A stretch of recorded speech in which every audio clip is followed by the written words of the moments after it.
Jake Miller heard the soft crying sound as he walked to his car after work. The rain was coming down hard, making everything cold and wet. He stopped and listened. There it was again. A weak sound coming from behind the old dumpster near his apartment building. Jake was tired. He had spent all day fixing cars at the garage, and his hands were still dirty with oil. All he wanted was to go upstairs, eat some leftover pizza, and watch TV. But the crying sound would not stop. He walked over to the dumpster and looked behind it.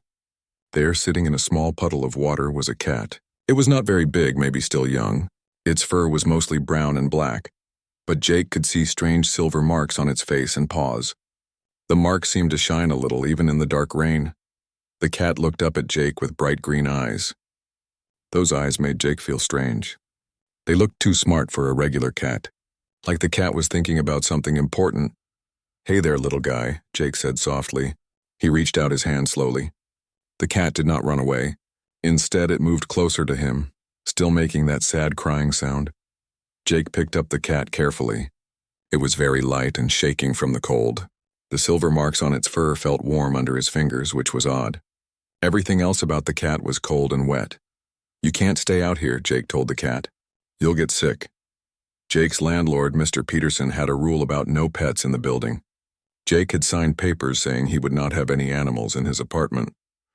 But he could not leave this small hurt cat outside in the rain. He carried the cat upstairs to his apartment on the 3rd floor.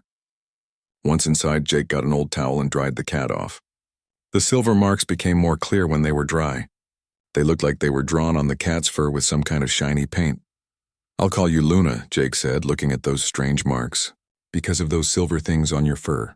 Jake gave Luna some milk in a small bowl, but Luna would not drink it. She just sniffed it and walked away. Jake tried giving her some bread, but Luna was not interested in that either. "What do you want to eat?" Jake asked.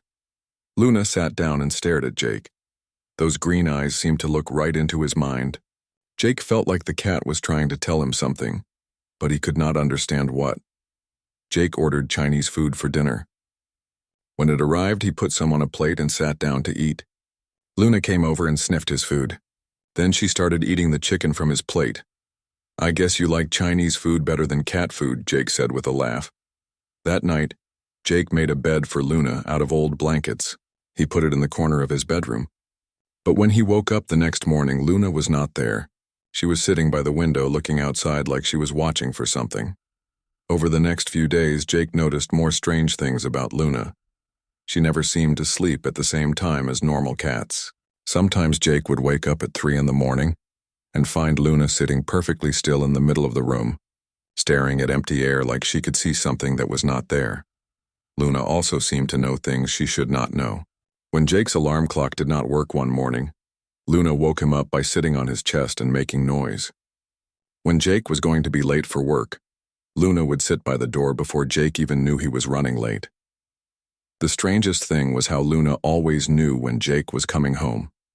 His neighbor, Mrs. Garcia, told him that Luna would sit by the window exactly 10 minutes before Jake's car pulled into the parking lot. This happened even when Jake left work early or stayed late. "That cat has a good clock in her head," Mrs. Garcia said. "She always knows when you're coming." But Jake had not told anyone when he would be home. How could Luna know? After a week, Jake started noticing that things in his apartment were not where he left them. His coffee cup would be on the kitchen counter when he was sure he had left it on the table. His keys would move from the hook by the door to the coffee table. His watch started running 7 minutes fast, no matter how many times Jake fixed it. At first, Jake thought he was just forgetting where he put things. People do that sometimes when they are tired. But it kept happening every day. One morning, Jake decided to test something. Before he left for work, he put his favorite pen in the exact center of his kitchen table. He even took a picture with his phone to remember exactly where it was. When he came home that evening, the pen was on the bookshelf across the room. "Luna," Jake said, looking at the cat who was sitting calmly on the couch. "Did you move my pen?" Luna just looked at him with those bright green eyes. She did not look guilty or afraid. She looked like she was waiting for Jake to understand something important. That night, Jake had the strangest dream of his life. He was standing in a place that did not look like Earth at all. The sky was purple and there were huge buildings made of what looked like crystal floating in the air. Strange beings walked around. Some looked like people, but others were completely different. Some had extra arms, some had wings, and some seemed to be made of light. In the dream, Jake was not alone. Luna was with him, but she looked different. She was bigger, and her silver marks were glowing brightly. She was leading him somewhere important, but Jake could not understand where or why. Jake woke up feeling confused and tired. Luna was sitting on the windowsill looking outside again. The morning sun was shining on her silver marks, making them sparkle like real metal. "What are you?" Jake asked quietly. Luna turned to look at him. For just a second, Jake thought he saw something flash in her eyes, something that looked like intelligence far beyond what any cat should have. Then Luna jumped down from the window and walked to the bathroom. Jake followed her and stopped in shock. On the bathroom mirror, drawn in what looked like sparkling dust, were complex patterns and shapes. They were not random scratches. They looked like some kind of writing or mathematics, but unlike anything Jake had ever seen. The patterns seemed to move slightly in the light, shifting and changing as he watched. Luna sat perfectly still under the mirror, her silver marks glowing softly in the morning light. She looked up at Jake as if waiting for him to understand what she was trying to tell him. Jake stared at the patterns on the mirror, then at Luna, then back at the patterns. His normal, quiet life suddenly felt very small and far away. Something big was happening, and somehow this strange cat with silver marks was at the center of it all.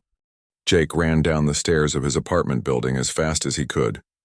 Behind him, he could hear strange sounds, like glass breaking and metal twisting. Zephyra was right beside him, her 6 legs moving smoothly and silently. "The back exit," Zephyra said in his mind. "They will expect us to use the front door." They burst through the back door of the building and into the alley where Jake had first found Zephyra. His car was parked on the street, but Jake could see dark shapes moving near it. "They're by my car," he whispered. "This way," Zephyra said. She led him down the alley in the opposite direction. As they ran, Jake heard a horrible sound from his apartment building.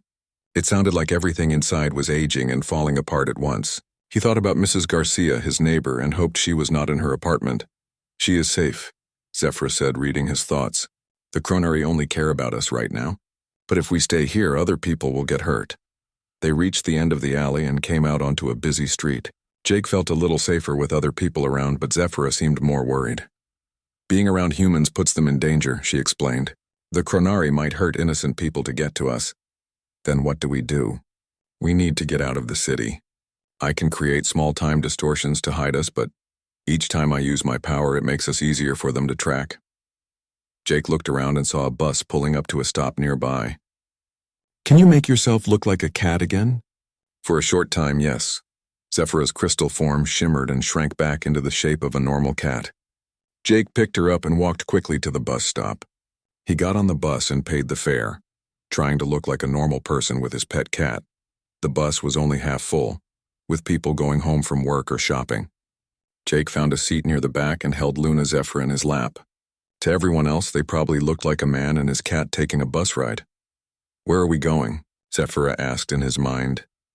"I have a friend who lives outside the city," Jake whispered quietly. "Pete Davis. He has a cabin in the woods about 2 hours from here. We can hide there while we figure out what to do next." The bus moved through the city traffic slowly. Jake kept looking out the windows, expecting to see dark shadows following them. Every time someone got on or off the bus, he worried it might be a Chronari in disguise. "They cannot hide among humans," Zephyra told him. "Their bodies are made of temporal energy. They can only exist in this time period for short periods before they need to return to the time streams to feed. How long do we have?" "I do not know. It depends on how much energy they brought with them." After an hour on the bus, they transferred to another bus that went further out of the city. The buildings became smaller and there were more trees. Jake started to feel a little bit hopeful that they had escaped. Then Zephyra tensed in his arms. "They found us," she said. Jake looked around the bus. All the other passengers looked normal. An old woman with shopping bags, a teenage boy listening to music, a man in a work uniform. But the air was getting cold, and Jake could hear that strange wind sound again. One of the windows at the front of the bus began to frost over, even though it was a warm day outside. The teenage boy's music player started playing faster and faster, like someone was speeding up time around it. "Get ready to run again," Zephyra warned. The bus driver, a middle-aged woman with gray hair, suddenly looked confused. What's wrong with the bus? She asked out loud. The engine sounds weird. Jake looked out the window and saw they were passing through a small town. There were shops and restaurants and lots of people walking around. Pull the stop cord, Zafira said. Jake reached up and pulled the cord that would signal the driver to stop. The bus pulled over at the next stop, which was in front of a small shopping center. As Jake stood up to leave, he felt the temperature drop even more. His breath started to come out in small clouds. The other passengers were beginning to look worried. The heater must be broken, the old woman said, pulling her coat tighter. Jake hurried off the bus with Zafira still in his arms. As soon as they were on the sidewalk, he heard glass breaking behind them. He turned to see the bus windows covered in ice and dark shapes moving inside. Run, Zafira said. They ran through the shopping center parking lot. Jake could hear screams from behind them as the other bus passengers saw the Chronari. He felt terrible about leaving them in danger, but Zafira was right. Staying would only make things worse. In here, Zafira said. She guided him to a large electronics store. Jake ran inside past confused shoppers and employees. The store was busy and noisy, full of people looking at televisions and computers. What are we doing here? Jake asked quietly. Electronics create small electromagnetic fields, Zafira explained. They interfere with temporal energy. It will be harder for the Chronari to track us here, and harder for them to use their aging powers. They moved toward the back of the store, past rows of computers and cell phones. Jake noticed that some of the electronic devices were acting strangely. Computer screens flickered and several cell phones were ringing at the same time. They're still coming, Jake said. Yes, but more slowly now. The electronics are confusing them. Jake found an emergency exit at the back of the store. They slipped outside into another alley. This one led to a street behind the shopping center, where there were fewer people and less traffic. We need transportation, Jake said. The buses aren't safe and we can't keep running on foot. He looked around and saw a small auto repair shop across the street. It was the kind of place Jake knew well from his own work. A little family business with a few old cars parked outside for repair. I have an idea, Jake said. They crossed the street and Jake walked into the repair shop. A man about his own age was working under the hood of an old pickup truck. He had greasy hands and was wearing a work shirt with Tony written on it. Excuse me, Jake said. I'm Jake Miller. I'm a mechanic from Portland and I have an emergency. I need to borrow a car. Tony looked up from the truck engine. Borrow a car? I don't know you, man, Jake thought quickly. Look, I know this sounds crazy, but I'm in serious trouble and I need to get out of town fast. I can pay you.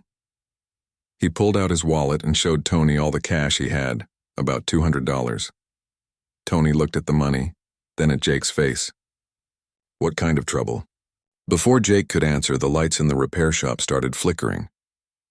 The radio on Tony's workbench began playing static mixed with sounds like whispers in a language that did not exist. The kind of trouble that's about to get worse, Jake said. Tony looked around at the strange electrical problems, then back at Jake. You know what? Take the blue sedan out front. It's fixed and ready to go. Leave the money on the counter. Thank you, Jake said. He put the money down and took the car keys Tony offered him. As they headed for the door, Tony called after them. Hey, what's with the cat? Its eyes are glowing. Jake looked down at Zafira. In the dim light of the repair shop, her green eyes were indeed glowing softly. She's special, Jake said. They got in the blue sedan and Jake started the engine. As they pulled away from the repair shop, Jake saw dark shapes coming out of the electronics store across the street. The Chronari had found their way through the interference, but Jake and Zafira had a head start now. Which way? Jake asked. North, Zafira said. Away from large populations. The Chronari are stronger in cities where there are more people to draw time energy from. Jake drove north out of the small town, following signs toward the forest areas where Pete's cabin was located. Behind them, he could see strange lights in the sky. Not like normal aircraft, but moving patches of darkness that seemed to bend the light around them. Zafira, Jake said as he drove, you said your people are from 50,000 years in the future. If you're so advanced, why can't you just send more help back in time? Time travel is very dangerous, Zafira explained. Each trip creates ripples that can change history in unexpected ways. My people only use it in the most desperate situations, and there are rules. Treaties with other time-traveling species about when and how temporal technology can be used. What about the Chronari? Don't they follow the same rules? The Kranari do not follow any rules. They are parasites. They exist by feeding on temporal energy from other beings. They do not care about protecting timelines or preventing paradoxes. That is what makes them so dangerous. Jake drove faster as the dark shapes in the sky seemed to be getting closer. The forest was thick on both sides of the road now, and there were fewer lights from houses or businesses. "How much further to your friend's cabin?" Zephyra asked.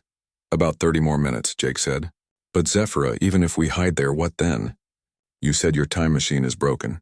How do we complete your mission to save humanity in 2157? Zephyra was quiet for a moment. "I do not know," she admitted. "But Jake, something strange is happening to you. I can sense changes in your temporal signature." "What does that mean?" "It means that being near me for so long is changing you in ways I did not expect. Humans are not supposed to develop temporal abilities for many centuries, but you are beginning to show signs of time sensitivity." Jake thought about the strange dreams he had been having, and how he always seemed to know when something was wrong before it happened. "Is that good or bad?" "I do not know," Zephyra said, "but it might be the key to everything." Jake stared at the strange patterns on his bathroom mirror for a long time. He tried to understand what they meant, but they looked like nothing he had ever seen before. The sparkling dust that made the patterns seemed to glow with its own light. "Luna, what is this?" he asked. The cat looked up at him with those bright green eyes. Then something impossible happened. Luna began to change. Her small cat body started to grow and shift. The brown and black fur faded away and the silver marks spread across her entire form. Her shape became longer and more graceful. Extra legs appeared and her head changed into something that looked like it was made of crystal and starlight. Jake stepped back, his heart beating fast. He wanted to run, but his feet would not move. The thing that had been Luna was now as big as a large dog, with 6 legs and skin that looked like liquid silver. Her eyes were still green, but now they glowed like small suns. Then Jake heard a voice in his head. It was not his voice. It was someone else speaking directly into his mind. "Do not be afraid, Jake Miller," the voice said. It sounded like a woman, calm and gentle. "I am sorry I had to hide from you, but I needed to be sure you were safe to trust." Jake opened his mouth, but no words came out. The creature that had been his cat was talking to him inside his head. "My name is Zephyra," the voice continued. "I am not from your world or your time. I come from a place very far away and very far in the future." "This is not real," Jake said out loud, his voice shaking. "I'm dreaming. Cats don't turn into whatever you are." "You are not dreaming," Zephyra said in his mind. "I know this is hard to understand. Let me show you." Suddenly, Jake's mind was filled with images. He saw the purple sky from his dream, but now it was clearer. He saw the crystal cities floating in space. He saw beings like Zephyra, beautiful and strange, living in harmony with many different kinds of creatures. "This is my home," Zephyra explained. "The Velthian Empire.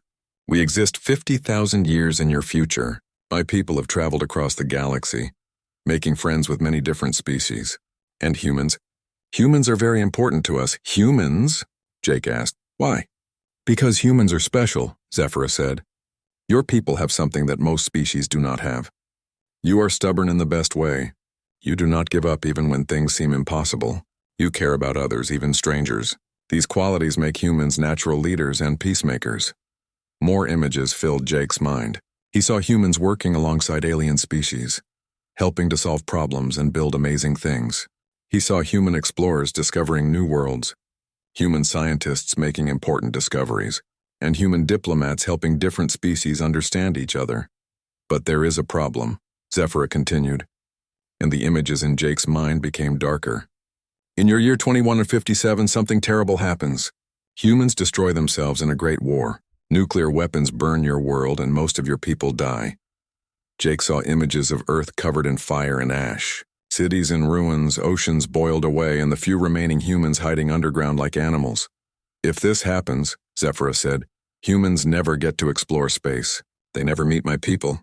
The galaxy becomes a much darker place without human courage and kindness. Many species that humans would have helped are destroyed by wars. The peaceful empire I come from never exists." "So you came back in time to stop it?" Jake asked.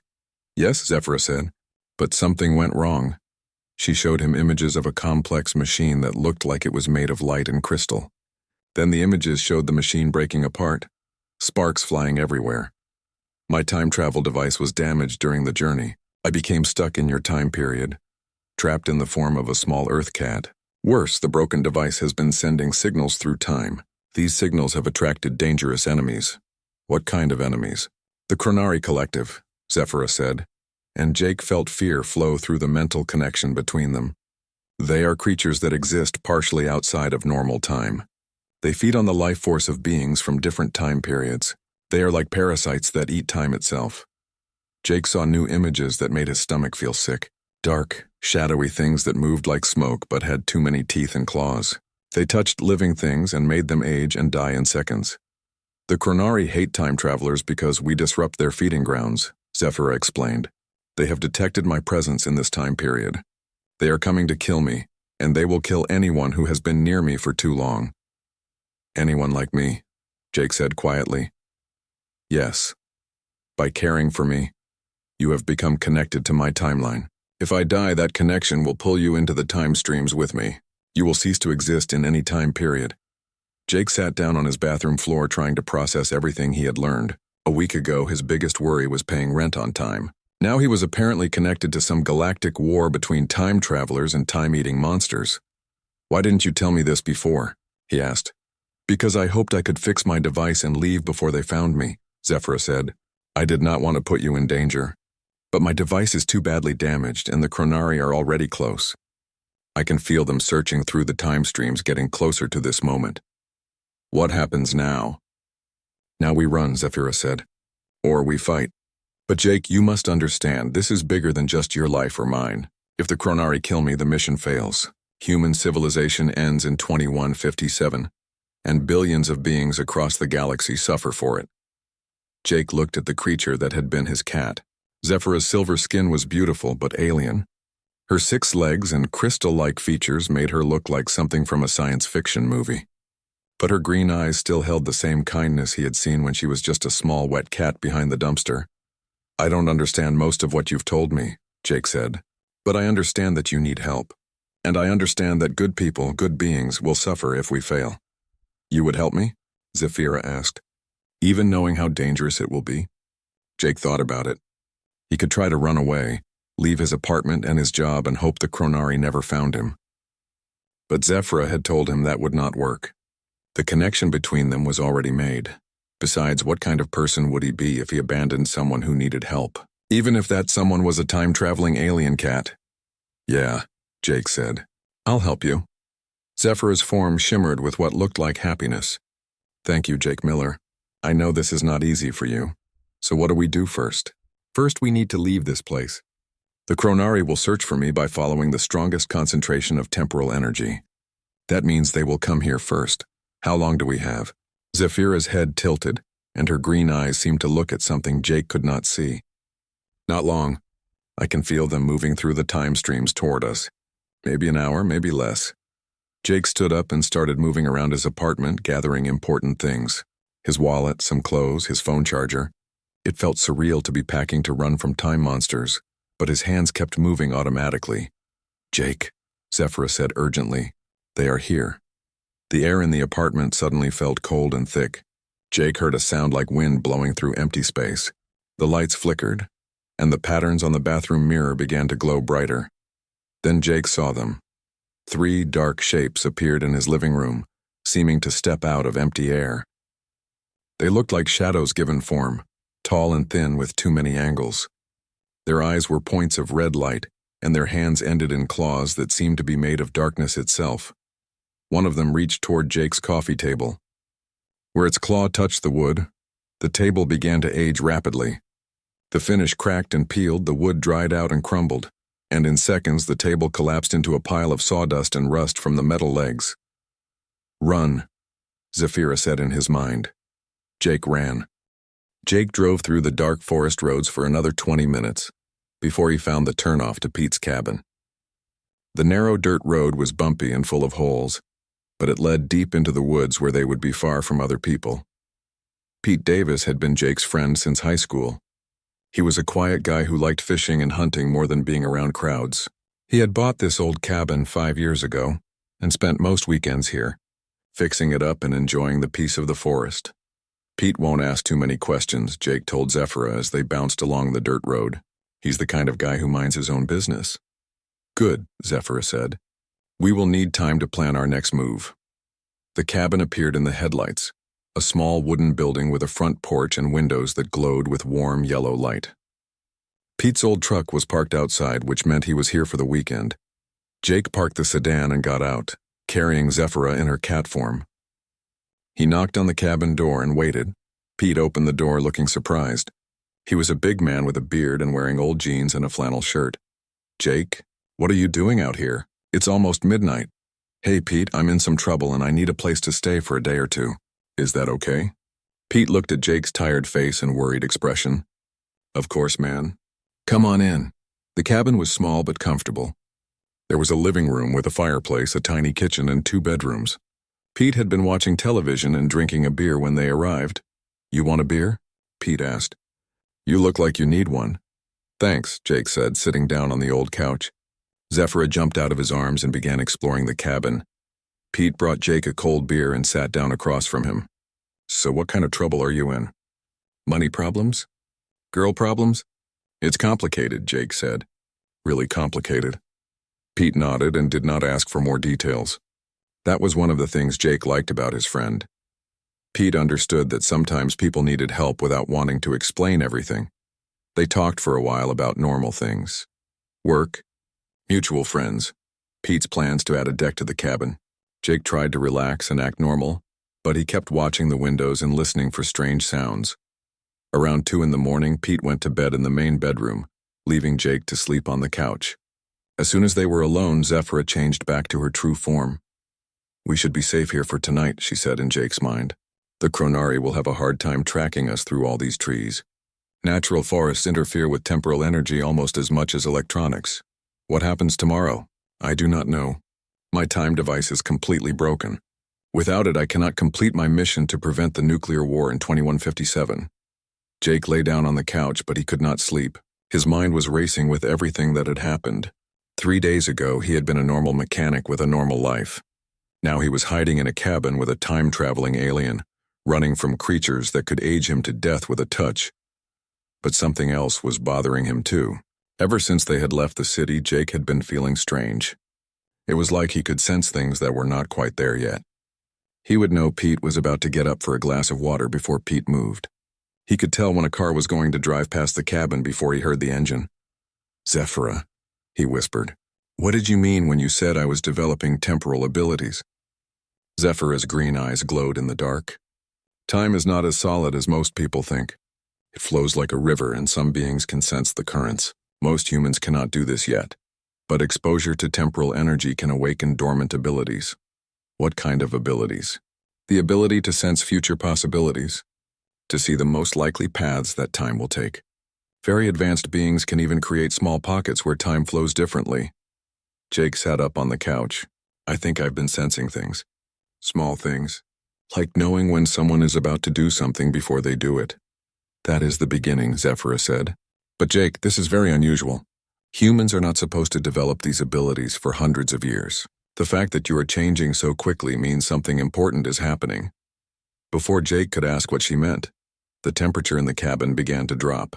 The fire in the fireplace started burning strangely, the flames moving too fast and then too slow. They found us, Zephyra said. Jake heard Pete wake up in the bedroom. What the hell? Pete called out. Why is it so cold in here? Stay in your room, Pete. Jake shouted. Don't come out here. Dark shapes began appearing in the living room. 3 Chronari materialized, their shadow forms twisting and moving like smoke. Their red eyes focused on Jake and Zephyra. One of them moved toward the fireplace. Where its claw touched the wooden mantle, the wood began aging rapidly, cracking and turning gray. Jake, Pete yelled from the bedroom. What's going on out there? Jake looked around the cabin desperately. There was nowhere to run. They were surrounded by forest and the Chronari could move faster than any car. Then something clicked in Jake's mind. He could sense the flow of time around the Chronari, like feeling the current in a stream. They were not completely solid in this time period. They were pulling energy from the future and past to maintain their forms. Zephyra, Jake said urgently, the fireplace. Wood burns in the present moment, right? Fire exists only in the exact now. Yes, Zephyra said, understanding what he was thinking. Fire cannot be aged or time-shifted. It exists purely in the current moment. Jake grabbed a burning log from the fireplace with the metal poker. The Chronari hissed and moved back. Their forms became less solid when the fire came near them. They can't handle things that exist only in the present, Jake realized. He swung the burning log at the nearest Chronari. The creature screamed, a sound like wind through broken glass, and its form scattered like smoke. The electrical box, Zephyra said, pointing to where Pete's circuit breaker was mounted on the wall. Electricity also exists in the present moment. Jake ran to the electrical box and yanked it open. Inside were switches and wires carrying power to the cabin's lights and appliances. He grabbed 2 loose wires, sparks flying from his hands. The electricity coursed through Jake's body, but instead of hurting him, it felt like it was charging something inside him. He could suddenly sense time flowing around him like visible streams of light. One of the remaining Chronari lunged at him, but Jake somehow knew exactly when and where it would attack. He moved aside at the perfect moment and touched the creature with the live wires. The Chronari exploded into shadows and disappeared. The last Chronari tried to retreat, but Zephyra had used Jake's distraction to position herself behind it. She touched the creature with her crystal claws and it dissolved into nothing. The cabin became warm again. The fire returned to normal. Jake dropped the wires and stared at his hands, which were tingling with residual energy.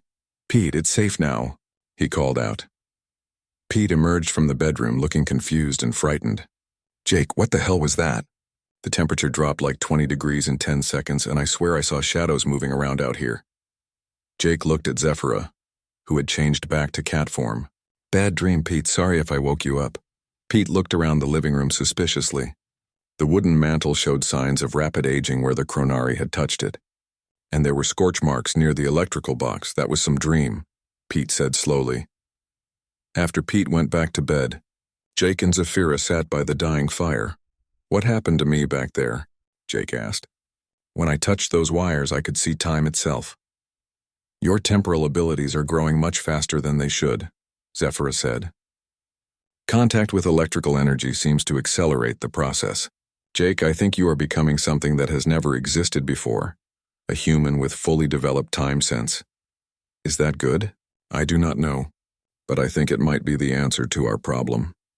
My time device is broken, but you might be able to do what the device was supposed to do. You mean prevent the nuclear war in 2157? Not prevent it directly," Zephyra said, "but maybe create a stable temporal anchor that would allow my people to send help. Or maybe find another way to change the timeline." Jake felt a mix of excitement and fear. "How do I learn to control these abilities?" "I do not know," Zephyra admitted. "Temporal training usually takes decades, even for my people. But you are developing these powers in days. You are changing the rules of what is possible." Outside the cabin, Jake could hear the normal sounds of the forest. Owls hooting, wind in the trees, small animals moving through the undergrowth. It felt good to hear normal, present-moment sounds after dealing with creatures that existed partially outside of time. "Zephyra," Jake said, "those Chronari we just fought, they were just scouts, weren't they?" "Yes," she said quietly. "They were testing our defenses. The real attack will come soon, and it will be much worse." "How much worse?" "The Chronari Collective has unlimited access to the time streams. They can bring dozens of hunters to this time period if they need to, and if they get desperate enough, they might even try to collapse this entire timeline to prevent us from succeeding." Jake stared into the fire, watching the flames dance in their eternal present moment. "Then we need to finish this before they bring reinforcements." "How?" "I don't know yet," Jake said, "but I'm starting to understand something. You came back in time to save humanity's future, but maybe the real solution..." Jake woke up the next morning feeling different. The world around him seemed to shimmer slightly, like heat waves rising from hot pavement. He could sense things that had not happened yet. Pete would wake up in 20 minutes. A deer would walk past the cabin in 10 minutes, and something much bigger was coming in about an hour. "Zephyra," he said quietly, "we have company coming." Zephyra, still in cat form, opened her green eyes. "I feel it too. But these are not Chronari." Jake got up and looked out the cabin window. The forest looked normal, but he could sense movement that was not quite there yet. Whatever was coming moved differently than the shadow creatures they had been fighting. Should we run? No, Zephyra said. I think these might be my people. An hour later, Jake heard Pete wake up and start making coffee in the kitchen. Everything was happening exactly as Jake had sensed it would. The deer walked past the cabin right on schedule. And then the air began to shimmer. 3 figures appeared in the clearing in front of the cabin. They did not step out of shadows like the Kernari. Instead, they seemed to step out of the air itself, like walking through an invisible doorway. The figures were tall and graceful, with skin that looked like liquid starlight. They wore flowing clothes that seemed to be made of crystallized light. Their faces were beautiful but alien, with large eyes and features that were almost human but not quite. Pete came out onto the porch with his coffee mug and stopped dead. Jake, he said slowly. Are those people? Sort of, Jake said. The 3 figures approached the cabin. One of them, a female with silver hair that moved like water, spoke in a voice that sounded like music. Temporal Guardian Zephyra, she said. By order of Her Eternal Majesty Empress Lyrily, you are commanded to return to the Imperial Court immediately. Zephyra changed to her true form, her crystal body shimmering in the morning sunlight.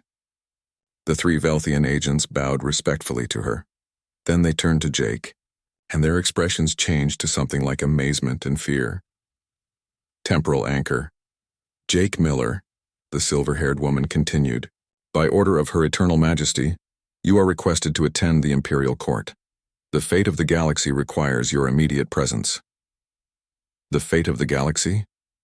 Jake asked. Your development of temporal abilities has created ripples throughout the time stream, another agent explained. Every possible future timeline is being rewritten. The Empress must speak with you before these changes become permanent.